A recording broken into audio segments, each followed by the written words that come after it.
नमस्ते बच्चों, आप सब ठीक हो? अपने स्वास्थ्य का ध्यान रखिए बच्चों, ठीक है ना? तो आज हम 10th class Hindi second language पाठ 12 का अध्ययन करेंगे। पाठ 12, ओके। पाठ का नाम है धरती के सवाल, अंतरिक्ष के जवाब। पाठ 12, धरती के सवाल और अंतरिक्ष के जवाब। अंतरिक्ष के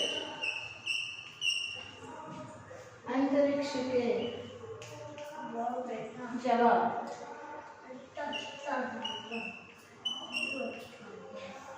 क्या धरती के सवाल है और क्या अंतरिक्ष के जवाब है?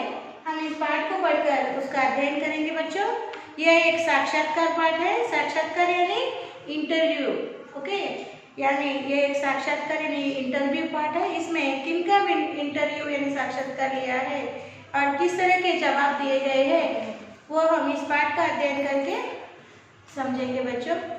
आपसे सर निवेदन है कि आप आपकी हिंदी सेकेंड लैंग्वेज का टेक्स्ट बुक पेज नंबर 68 खोलिए, ओके।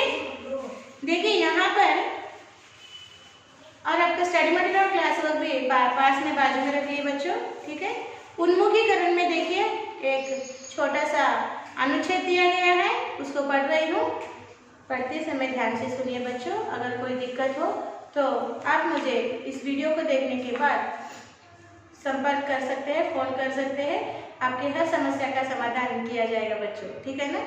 ध्यान से सुनिए। उन्मुखीकरण, विधाता द्वारा बनाई गई सृष्टि में अनेक जीव जंतुओं ने इस संसार में जन्म लिया है, जिसमें पशु पक्षियों को मानव की तुलना में कुछ विशिष्ट प्राकृतिक गुण प्राप्त हुए हैं। पक्षियों को मुक्त आकाश में विचरण करते देखकर हम यही सोचेंगे कि काश हम भी उनकी तरह आकाश में ऊंची उड़ान भर पाते। इसी आकांक्षा ने विल्बर राइट और ओरोविन राइट भाइयों को हवाई जहाज की खोज की प्रेरणा दी और उन्होंने आकाश में उड़ने वाले हवाई जहाज का आविष्कार किया। तो इस उन्मुखीकरण में जो अनुच्छेद दिया गया है बच्चों, वो सृष्टि के जीव जंतुओं को किस तरह की विशेषता प्राप्त हुई है और हवाई जहाज का आविष्कार किस तरह किया गया है उसके बारे में बताया गया है। भगवान ने, विधाता यानी ईश्वर, भगवान ने इस सृष्टि की, इस प्रकृति की रचना की है और अनेक जीव जंतुओं ने इस संसार में यानी दुनिया में जन्म लिया है, इस सृष्टि में, जिसमें पशु पक्षियों को मानव की तुलना में कुछ विशिष्ट प्राकृतिक गुण प्राप्त हुए हैं। पशु पक्षियों को मानव की तुलना में कुछ विशिष्ट प्राकृतिक गुण प्राप्त हुए हैं। जैसे कि मनुष्य उड़ नहीं पाता, पक्षी उड़ पाते हैं, ओके। कुछ पक्षी और कुछ जंतु आने वाले फ्यूचर के बारे में प्रेडिक्ट करते हैं, जो मनुष्य को ऐसी शक्ति नहीं है। उदाहरणार्थ एग्जाम्पल के तौर पे मैंने आपको बताया है। इस तरह से अनेक प्राकृतिक गुण हैं, पशु पक्षियों को प्राप्त हुए हैं पर मनुष्य को नहीं। इसी तरह से एक आशा विल्बर राइट और ओरविन राइट, ये जो राइट ब्रदर्स है, उनके मन में आई थी। पक्षी आकाश में उड़ते हैं तो हम क्यों नहीं उड़ सकते? इसी आकांक्षा के कारण उन्होंने हवाई जहाज यानी एरोप्लेन बनाने की प्रेरणा, इंस्पिरेशन उनके मन में जगी पक्षी को देखकर। और उन्हें पक्षी के आकार के जैसा, देखिए एरोप्लेन को भी पंख होते हैं मगर वो हिलते नहीं, ओके। सो पक्षी को, उड़ते हुए पक्षी को देखकर विल्बर राइट और ओरविन राइट ब्रदर, इन दो राइट ब्रदर्स ने हवाई जहाज की खोज की, हवाई जहाज का आविष्कार किया यानी बनाया, एरोप्लेन को बनाया। समझ में आया बच्चों? यहाँ पर आपको 3 प्रश्न दिए गए हैं बच्चों। उनको पढ़कर हम उनके जवाब जानेंगे, ठीक है ना। प्रश्न इस प्रकार है,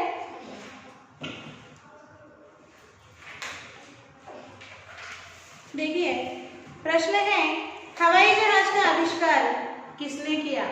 यानी हवाई जहाज को एरोप्लेन, हवाई जहाज यानी एरोप्लेन को किसने तैयार किया, ओके, किसने बनाया। उत्तर इस तरह है, हवाई जहाज का आविष्कार विल्बर राइट व ओरोविन राइट भाइयों ने किया। और सेकंड क्वेश्चन है, उड़ते हवाई जहाज को देखकर आपको क्या लगता है और क्यों। उत्तर इस तरह लिखिए, उड़ते हवाई जहाज को देखकर मुझको विमान चालक यानी पायलट बनने की इच्छा होती है, क्योंकि मैं भूवासी हूँ, पानी में तैर सकता हूँ लेकिन हवा में उड़ नहीं सकता। हवाई जहाज से उड़ सकते हैं, हवा में उड़ना मुझे बहुत अच्छा लगता है और बड़ा रोमांचक होता है। इसके अलावा जीविका भी कमाता हूँ। अगला प्रश्न है, पशु पक्षी और मानव गुणों में क्या अंतर है। उत्तर इस तरह लिखिए, पशु पक्षी और मानव गुणों में बहुत अंतर है, क्योंकि पशु पक्षी को भगवान ने बुद्धि नहीं दी, इसलिए उसमें सोचने की और समझने की शक्ति नहीं है, परंतु मानव को भगवान ने सोचने और समझने की शक्ति दी है, अतः वह समाज के हित के कुछ कार्य कर सकता है। इस तरह से इन प्रश्नों के उत्तर आपके स्टडी मटेरियल में दिए हैं बच्चों। आपका स्टडी मटेरियल में दिए हुए सारे प्रश्न एक बार पढ़िए और विचार कीजिए, समझिए, फिर अपने शब्दों में लिखने का प्रयास कीजिए। और अगला पाठ का अगला भाग है उद्देश्य। इस पाठ को इस 10वीं के सेकंड लैंग्वेज यानी द्वितीय भाषा हिंदी के पाठ्यपुस्तक में यानी टेक्स्ट बुक में सम्मिलित करने के पीछे क्या उद्देश्य है। देखिए उद्देश्य पढ़ रहे हैं, देश की सुरक्षा का कार्य अत्यंत महान कार्य है। इसके लिए अनेक प्रकार के नवीन तथा वैज्ञानिक उपकरण अपना विशेष दायित्व निभाते हैं। उन्हीं में कृत्रिम उपग्रह, रॉकेट, मिसाइल तथा रासायनिक वायु आदि का आविष्कार हुआ है। इस पाठ के द्वारा छात्रों में देश की सुरक्षा की भावना जागृत कराना और उपकरणों का आविष्कार करने वाले वैज्ञानिकों की जानकारी देना इस पाठ का मुख्य उद्देश्य है। देखिए बच्चों, देश की सुरक्षा का कार्य अत्यंत महान कार्य है। बच्चों, देश की सुरक्षा करना यह कार्य अत्यंत महान कार्य है। इसके अनेक प्रकार के नवीन तथा वैज्ञानिक उपकरण अपना विशेष दायित्व निभाते हैं। देश की सुरक्षा करने के लिए अनेक उपकरण, वैज्ञानिक उपकरण इस तरह का दायित्व यानी रिस्पॉन्सिबिलिटी उठाते हैं, निभाते हैं। उनमें से क्या क्या देश की सुरक्षा करने में कौन कौन से वैज्ञानिक उपकरण अपना कार्य निभाते हैं, जिम्मेदारी यानी रिस्पॉन्सिबिलिटी निभाते हैं। कृत्रिम उपग्रह यानी आर्टिफिशियल सैटेलाइट्स, रॉकेट, मिसाइल तथा रासायनिक वायु यानी केमिकल गैसेस आदि का आविष्कार हुआ है। देश की सुरक्षा के लिए आदि चीजों का आविष्कार हुआ है। इस पाठ के द्वारा छात्रों में देश की सुरक्षा की भावना जागृत कराना और उपकरण का आविष्कार करने वाले वैज्ञानिकों की जानकारी देना इस पाठ का मुख्य उद्देश्य है। तो इस पाठ का उद्देश्य क्या है बच्चों? आप विद्यार्थियों के मन में देश की सुरक्षा की भावना को जागृत करना और इस तरह से वैज्ञानिक सुरक्षा उपकरण बनाने वाले वैज्ञानिकों की आपको जानकारी देना, आपको परिचय कराना इस पाठ का मुख्य उद्देश्य है बच्चों। अब देखेंगे विधा विशेष। प्रस्तुत पाठ साक्षात्कार विधा में है। प्रश्नोत्तर द्वारा ही जानने जाने वाली प्रक्रिया ही साक्षात्कार है। साक्षात्कार के लिए उद्देश्युक्त प्रश्नावली का होना आवश्यक है। देखिए बच्चों, यह जो प्रस्तुत पाठ दिया है यह पाठ साक्षात्कार पाठ यानी इंटरव्यू पाठ है और प्रश्नावली प्रश्नोत्तर द्वारा की जाने वाली प्रक्रिया को ही साक्षात्कार कहते हैं। और साक्षात्कार के लिए उद्देश्य युक्त और साक्षात्कार के लिए एक विशेष एम युक्त यानी उद्देश्य युक्त प्रश्नावली तैयार की जाती है, ताकि जिससे हम प्रश्न पूछे वो स्पेसिफिक जवाब दे। उसके लिए एक स्पेशल प्रश्नावली तैयार की जाती है और उसी द्वारा साक्षात्कार को लिया जाता है। ठीक है ना बच्चों? यहाँ तक के पाठ का आप एक बार साइलेंट यानी मौन वाचन कीजिए, फिर हम अगले भाग की चर्चा करेंगे।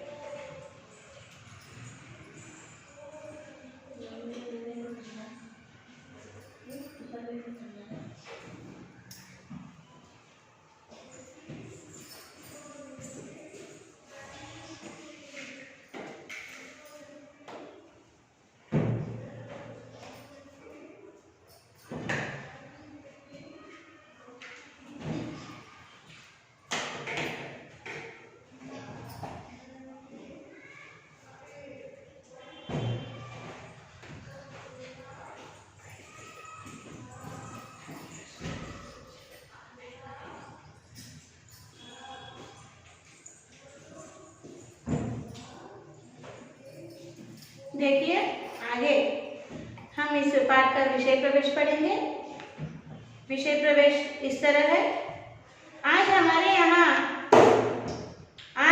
यहाँ जब भी अंतरिक्ष विज्ञान और मिसाइल की बात की जाती है तो सभी के मस्तिष्क में एक ही नाम गूंजता है, एपीजे अब्दुल कलाम। कौन सा नाम गूंजता है हमारे मस्तिष्क में यानी दिमाग में? एपीजे अब्दुल कलाम जी का नाम गूंजता है। सच्चे अर्थों में वे देश के ही नहीं बल्कि पूरी दुनिया के आदर्श है। सच्चे अर्थ में वे देश के ही नहीं पूरी दुनिया के आदर्श हैं। उन्होंने दुनिया के मानचित्र में भारत को जो स्थान दिलाया है उसके लिए भारतवासी उनके ऋणी हैं। मैं गर्व के साथ कहना चाहती हूँ कि वे मेरे गुरु हैं। इतने सुंदर विचार रखने वाली भारत की प्रथम मिसाइल वुमन शिष्या टेसी थॉमस और उनके गुरु एपीजे अब्दुल कलाम के बारे में जानने के लिए आगे बढ़ेंगे। देखिए बच्चों, इस प्रस्तुत पाठ में अंतरिक्ष वैज्ञानिक के बारे में साक्षात्कार दिया है। और अंतरिक्ष विज्ञान के बारे में अगर हम सोचने बैठे तो हमारे दिमाग में एक ही नाम आता है, एपीजे अब्दुल कलाम जी का। तो अब्दुल कलाम जी और उनकी शिष्या, उनकी जो स्टूडेंट है टेसी थॉमस, जो भारत की प्रथम मिसाइल वुमन है, इन दोनों के बारे में हम इस प्रस्तुत पाठ को पढ़कर जानेंगे। ध्यान से सुनिए बच्चों, एक मिनट तक।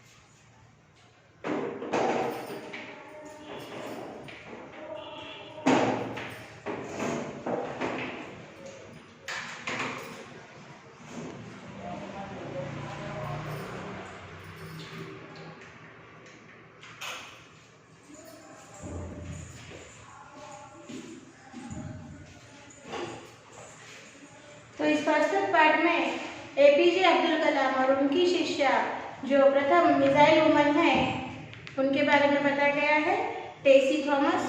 इस साक्षात्कार को पढ़कर हम जानेंगे कि उन्होंने क्या क्या बताया है इस साक्षात्कार में।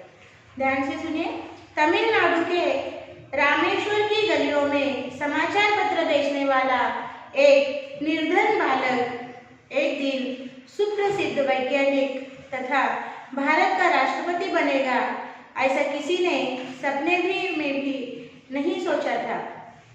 किंतु उस गरीब बालक ने अपनी प्रतिभा, परिश्रम और लगन से यह सिद्ध कर दिखाया कि मनुष्य के लिए विश्व में कुछ भी असंभव नहीं है। मन में अगर चाह हो तो उसे राह अपने आप मिल जाती है। जी हाँ, यह बालक कोई और नहीं बल्कि हमारे पूर्व राष्ट्रपति और मिसाइल मैन के नाम से प्रसिद्ध भारत रत्न अबुल फकीर ज़ैनुलाब्दीन अब्दुल कलाम है। देखिए बच्चों, अब्दुल कलाम जी के बारे में यहाँ पर परिचय दिया गया है। तमिलनाडु के रामेश्वर की गलियों में, रामेश्वर यानी एक गांव का तमिलनाडु में स्थित एक गांव है। इस रामेश्वर गांव की गलियों में समाचार बेचने वाले एक निर्धन बालक, निर्धन यानी गरीब बालक, जो समाचार बेचने का काम करता था, ऐसा एक गरीब बालक एक दिन सुप्रसिद्ध यानी प्रसिद्ध वैज्ञानिक साइंटिस्ट बनेगा और देश का राष्ट्रपति यानी प्रेसिडेंट भी बनेगा, ऐसे किसी ने भी सोचा नहीं होगा। मगर इस गरीब बालक ने कठोर परिश्रम कर, मेहनत कर, अपनी प्रतिभा और लगन से यह काम कर दिखाया है। अगर चाह हो तो राह अपने आप मिल जाती है, यह सिद्ध कर दिखाया है इस बालक ने। और प्रथम मिसाइल मैन के नाम से जाने वाले इस व्यक्ति का पूरा नाम है, जिन्हें भारत रत्न सम्मान से सम्मानित किया गया है। इस व्यक्ति का पूरा नाम है अबुल फकीर ज़ैनुलाब्दीन अब्दुल कलाम।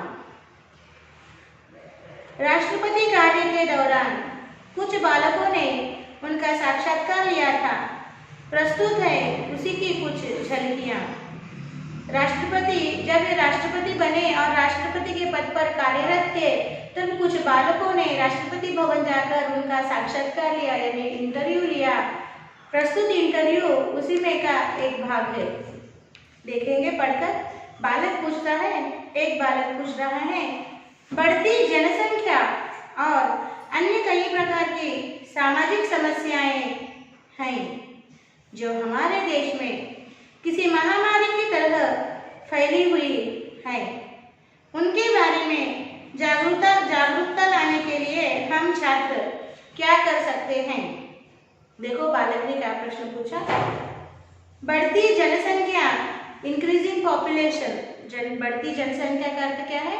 इंक्रीजिंग पॉपुलेशन और अन्य कई प्रकार की सामाजिक समस्याएं हैं, सोशल प्रॉब्लम्स है जो हमारे देश में किसी महामारी की तरह फैली हुई है। उनके बारे में जागरूकता लाने के लिए हम छात्र क्या कर सकते हैं? So the child asked, so increasing population and so many social problems are present in our society, like it's a dangerous disease. So to prevent and to bring awareness into the people, what we can do, what we student can do? The child asked this question.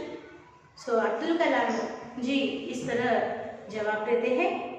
इसमें दो राय नहीं कि हमारे देश के सामने बढ़ती जनसंख्या और अन्य कई सामाजिक समस्याएं हैं, पर साथ ही हमें यह भी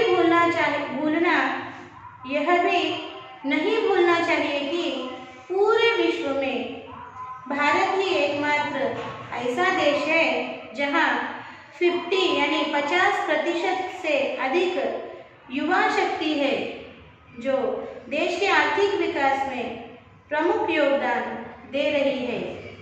यह भी देखने में आया है कि जहां कहीं भी महिला साक्षरता दर अधिक है, वहां यह साक्षरता दर बढ़ती जनसंख्या को नियंत्रित करने में कारगर साबित हुई है।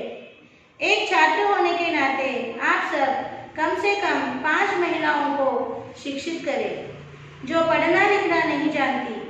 साथ ही आप उन्हें समाज की उन प्रमुख समस्याओं के बारे में भी बताएं जिनसे आजकल की महिलाओं को संकट का सामना करना पड़ रहा है। देखिए अब्दुल कलाम जी ने बच्चे के प्रश्न पर, बालक के प्रश्न पर इस तरह से जवाब दिया कि हमारे देश में जनसंख्या, बढ़ती जनसंख्या और कई सोशल प्रॉब्लम्स भी है, पर हमें ये नहीं भूलना चाहिए कि हमारे देश में अन्य देशों के मुकाबले में 50% युवा शक्ति यानी यूथ्स पावर है। यूथ्स पावर यानी आप छात्र, ओके, आने वाले भविष्य के यूथ्स पावर है जो दूसरे देश में नहीं है। आप यूथ्स क्या करना कि देश में सब लोग पढ़े लिखे होना चाहिए और खासकर मुख्यतः औरतों को पढ़ने लिखने का अधिकार समान रूप से मिलना चाहिए। आप एक छात्र कम से कम 5 औरतों को पढ़ाइए और पढ़ाई का महत्व उन्हें समझाइए, जिनसे उनकी समस्याओं का निराकरण हो और जो महिलाएं समाज में अपना समस्याओं को सामना कर रही है वे अवेयर हो जाए, जागरूक हो जाए। इस तरह से एक छात्रा कम से कम 5 महिलाओं को पढ़ाइए। आगे का प्रश्न देखिए। हाँ, बालक पूछ रहा है, भारत के राष्ट्रपति के रूप में आप बाल मजदूरी की समस्या को समाप्त करने के लिए क्या सुझाव देना चाहेंगे? अब्दुल कलाम जी कह रहे हैं, जवाब देखिए। कानून बाल मजदूरी करवाना एक अपराध है। कानूनन बाल मजदूरी कराना एक अपराध है। इस दशक के अंत तक हमें इसे जड़ से समाप्त करने का प्रयास करना चाहिए। भारतीय संसद ने भी संविधान संशोधन अधिनियम 2002 के माध्यम से 6 से 14 वर्ष के बच्चों के लिए शिक्षा पाने के अधिकार को मौलिक अधिकार के रूप में घोषित कर दिया है। यह बहुत जरूरी है कि बच्चे अभिभावकों को नशाखोरी से मुक्ति दिलाने के लिए मुहिम चलाए और प्रौढ़ शिक्षा के माध्यम से उन्हें शिक्षित करने की व्यवस्था भी करे। ऐसी समस्या से 3 अलग-अलग उपायों से निपटा जा सकता है। बच्चा स्वयं अपनी पढ़ाई जारी रखने में रुचि दिखाए, माता पिता को शिक्षित करके और बच्चों से काम लेने वाली मालिकों में आत्मनियंत्रण की प्रवृत्ति का विकास करके, ताकि वे उन बच्चों को अपने बच्चे जैसा ही समझे। देखिए बालक ने पूछा कि इस बाल मजदूरी की समस्या, चाइल्ड लेबर की प्रॉब्लम को किस तरह से हम समाप्त कर सकते हैं, आप बताइए। तो APJ अब्दुल कलाम ने कहा कि according to law child labour is a crime. कानूनन बाल मजदूरी एक जुर्म है और बच्चों से काम नहीं करवाना चाहिए, क्योंकि बच्चों की उम्र पढ़ने लिखने की है, अच्छे बुरे को समझकर जीवन में उन्नति अभिवृद्धि पाने की है। ऐसे बच्चों से काम करवाना कानूनन जुर्म है। It is a according to law it is a crime. और हमारे भारत के संविधान यानी राज्य घटना ने, our Indian Constitution declared the equal rights of child rights, right to education, पढ़ने का उन्हें अधिकार, मौलिक अधिकार, चाइल्ड्स के, बच्चों के पढ़ाई लिखाई के मौलिक अधिकार दिए गए हैं। और आप छात्राओं को इस तरह से कार्य करना चाहिए कि आप उनके माता पिताओं को जागरूक करिए, अवेयर करिए, उनमें अवेयरनेस लाइए पढ़ाई लिखने के बारे में। और जो लोग नशापान कर रहे हैं, ऐसे लोगों को नशे से दूर रखिए, उनमें जागृति लाइए। तब क्या होगा, बच्चों में स्वयं पढ़ने लिखने की रुचि यानी इंटरेस्ट बढ़ेगा। माँ बाप में पढ़ाई लिखाई का अवेयरनेस आने से वो अपने बच्चों को पढ़ाएंगे। और जो फैक्ट्री के ओनर से छोटे बच्चों से काम करवाते हैं, उनमें भी जागरूकता आएगी। वे भी इन छोटे बच्चों को अपने बच्चों जैसे समझकर उन्हें काम नहीं देंगे, बल्कि पढ़ाई लिखाई के लिए उनकी मदद करेंगे। इस तरह से इस बाल मजदूरी यानी चाइल्ड लेबर की समस्या को हम समाप्त कर सकते हैं। इस तरह का जवाब अब्दुल कलाम जी ने दिया। अगला प्रश्न देखिए, वर्तमान में भ्रष्टाचार सार्वजनिक जीवन में लगभग सभी स्तरों पर व्याप्त है। छात्र समुदाय सन 2020 तक भारत को भ्रष्टाचार से मुक्त कराने के लिए क्या क्या कर सकता है? भ्रष्टाचार यानी करप्शन। ओके, सो कहा गया है कि present situation in the Indian country, it is a corruption. The corruption we are finding in all the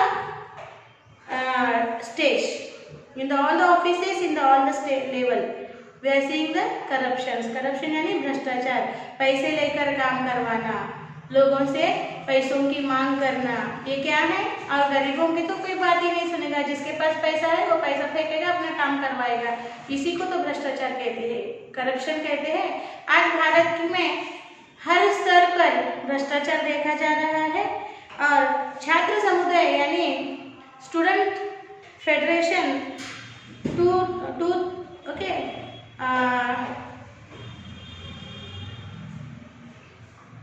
2020 Bharat को भ्रष्टाचार से मुक्त कराने के लिए क्या कर सकता है। हम स्टूडेंट्स फेडरेशन वाले भारत को एंटी करप्शन यानी करप्शन से दूर रखने के लिए क्या कर सकते हैं, ऐसे पूछा गया है। तो एपीजे अब्दुल कलाम ने किस तरह जवाब दिया है, देखिए। सार्वजनिक जीवन में भ्रष्टाचार उन्मूलन के लिए व्यापक आंदोलन की आवश्यकता है। यह आंदोलन अपने घर और विद्यालय से ही आरंभ करना होगा। भ्रष्टाचार उन्मूलन में मेरी दृष्टि में केवल 3 ही तरह के लोग सहायक सिद्ध हो सकते हैं। वे हैं माता पिता और प्राथमिक विद्यालय के शिक्षक। यदि ये तीनों बच्चों को ईमानदारी और सच्चाई का पाठ पढ़ाते हैं तो इसके बाद जीवन में शायद ही कोई उनको खिला पाएगा। अतः हर घर में इस तरह के आंदोलन की आवश्यकता है। सार्वजनिक जीवन में भ्रष्टाचार को मिटा सके, आप सब यह संकल्प लें कि आप सदैव ईमानदार एवं भ्रष्टाचार मुक्त जीवन का निर्वाह करेंगे और दूसरों के लिए आदर्शवान बनेंगे। ओके ना, यहाँ तक का पाठ एक बार आप साइलेंट रीडिंग करिए बच्चों, फिर हम अगला भाग चर्चा करेंगे।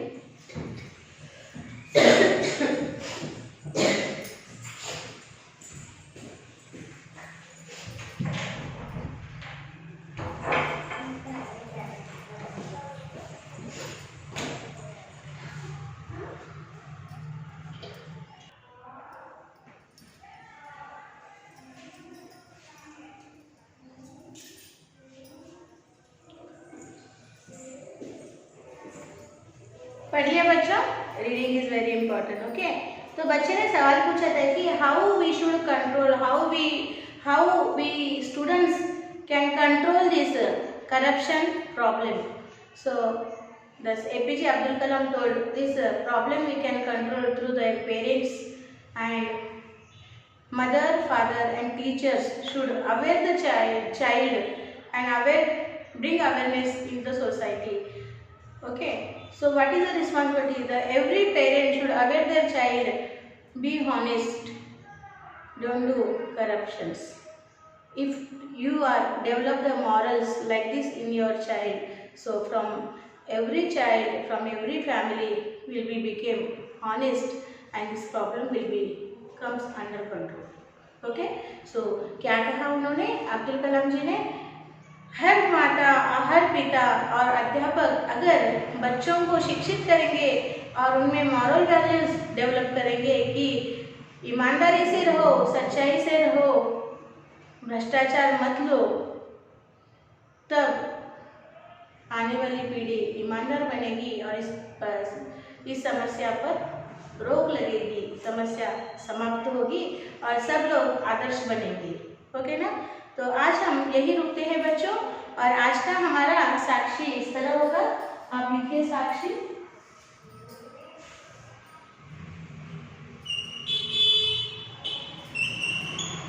साक्षी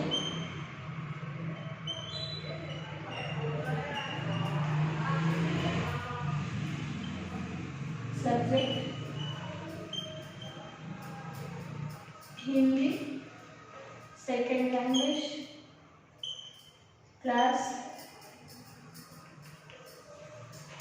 10th class, and homework. Learner write meanings and